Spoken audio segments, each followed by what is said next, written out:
Comme j'ai 4 jeunes entre 17 et 23 ans, si en plus de ça je leur prends un peu de wifi, je me fais trucider. Alors, je suis dans ma voiture parce que je suis confinée avec toute ma famille. Ma mère, mes nièces, leur mec, ma vie, mon chat. Et on est 8. Et il n'y a pas de wifi. Comme j'ai 4 jeunes entre 17 et 23 ans, d'abord, j'ai pas assez de wifi pour faire un live. Et ensuite, si en plus de ça, je leur prends un peu de wifi, je me fais trucider.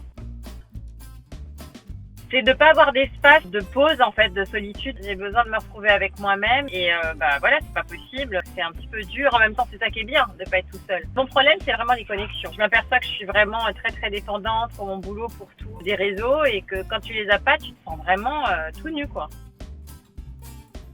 Tous les jours à 17h sur mon compte Instagram, je fais des lives, je fais des portraits de célibataires que je choisis au hasard, de tout âge, hétéro, homo, et les gens ensuite leur écrivent sur leur adresse Insta. Et le dimanche, on fait un peu qu'est-ce qu'ils ont senti, s'ils ont rencontré des gens chouettes, et ça marche super bien.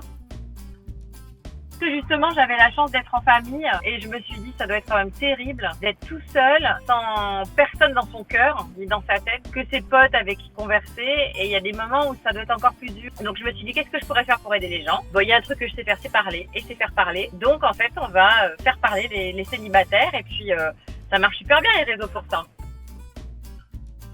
J'essaye de réfléchir à la spiritualité, quoi. Qu'est-ce qu'on nous envoie comme message? Qu'est-ce que ça va générer comme changement? Parce que si c'est pour recommencer tout comme avant, ça servait à rien, en fait. La nature nous dit des choses, la terre nous dit des choses, la surconsommation aussi. Le fait de fabriquer pour les grandes entreprises la plupart des objets, on va dire, de première nécessité à l'étranger parce que les charges sociales sont moins chères, ça a des conséquences, on le voit bien aujourd'hui. Donc j'espère que ça va changer la façon de manager beaucoup d'entreprises et même de faire de la politique. Ça se passera bien si on arrive à renoncer à tous nos petits superflus. Alors c'est un peu sidérant au début, il faut renoncer à plein d'habitudes, ça je peux plus, ça je peux plus, ça je peux plus, et donc c'est très anxiogène au début. Mais une fois qu'on a accepté les choses, il y a d'autres choses qui s'offrent à nous. Et c'est ça qu'il faut saisir en fait et s'en nourrir pour après. Ça peut bien se passer. Là les gens réapprennent à cuisiner avec des produits locaux, des légumes et tout ça. Voilà, et puis forcément tout le monde se pose la question de savoir quel sens on a envie de donner à sa vie, qu'est-ce qui nous est essentiel. Donc ça ne peut être que bénéfique. Ces gens qui n'arrivaient pas à avoir une introspection vont devoir la faire, et ça peut être que bon. Douloureux, mais bon.